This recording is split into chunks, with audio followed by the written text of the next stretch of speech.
ಇನ್ನು ಈಗ 5 ಘಟಕಗಳಾಗಿ ಬೆಂಗಳೂರು ಪೊಲೀಸ್ ಕಮಿಷನರೇಟ್ ಅನ್ನು ಕೂಡ ಈಗ ವಿಸ್ತರಣೆ ಮಾಡಲಾಗಿದೆ. ಸೊ ಇದರಲ್ಲಿ ಮುಖ್ಯ ಆಯುಕ್ತರ ಹುದ್ದೆಗೆ ಈಗ ಪೊಲೀಸ್ ಆಯುಕ್ತರ ಹುದ್ದೆ ಇರುತ್ತೆ. ಇನ್ನು ಆಯುಕ್ತರ ಹುದ್ದೆಯನ್ನು ಉನ್ನತೀಕರಿಸುವ ಬಗ್ಗೆನೂ ಕೂಡ ಈಗಾಗಲೇ ಪ್ರಸ್ತಾವನೆ ಇದೆ. ಮೇಲುಸ್ತುವಾರಿಗಾಗಿ ಆಯುಕ್ತರ ಹುದ್ದೆಯನ್ನು ಉನ್ನತೀಕರಣ ಮಾಡಲಾಗುತ್ತೆ ಅಂತ ಹೇಳಲಾಗ್ತಾ ಇದೆ.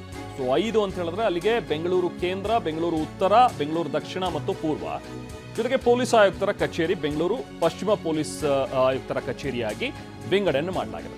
ಸೊ ಒಂದು ಬೆಂಗಳೂರು ಕೇಂದ್ರ ಪೊಲೀಸ್ ಆಯುಕ್ತರ ಕಚೇರಿ ಇರುತ್ತೆ, ಹಾಗೆ ಬೆಂಗಳೂರು ಉತ್ತರ ಪೊಲೀಸ್ ಆಯುಕ್ತರ ಕಚೇರಿ ಇನ್ನೊಂದು, ಬೆಂಗಳೂರು ದಕ್ಷಿಣ ಪೊಲೀಸ್ ಆಯುಕ್ತರ ಕಚೇರಿ, ಬೆಂಗಳೂರು ಪೂರ್ವ ಪೊಲೀಸ್ ಆಯುಕ್ತರ ಕಚೇರಿ, ಹಾಗೆ ಬೆಂಗಳೂರು ಪಶ್ಚಿಮ ಪೊಲೀಸ್ ಆಯುಕ್ತರ ಕಚೇರಿ. ಹೀಗೆ 5 ಘಟಕಗಳಾಗಿ ವಿಂಗಡಣೆ ಮಾಡೋದ್ರ ಬಗ್ಗೆ ಈಗಾಗಲೇ ಪ್ರಸ್ತಾವನೆ ಇದೆ. ಮೇಲುಸ್ತುವಾರಿಗಾಗಿ ಆಯುಕ್ತರ ಹುದ್ದೆಯನ್ನು ಉನ್ನತೀಕರಣಗೊಳಿಸೋದ್ರ ಬಗ್ಗೆನೂ ಕೂಡ ಈಗ ಪ್ರಸ್ತಾವನೆ ಇಡಲಾಗಿದೆ.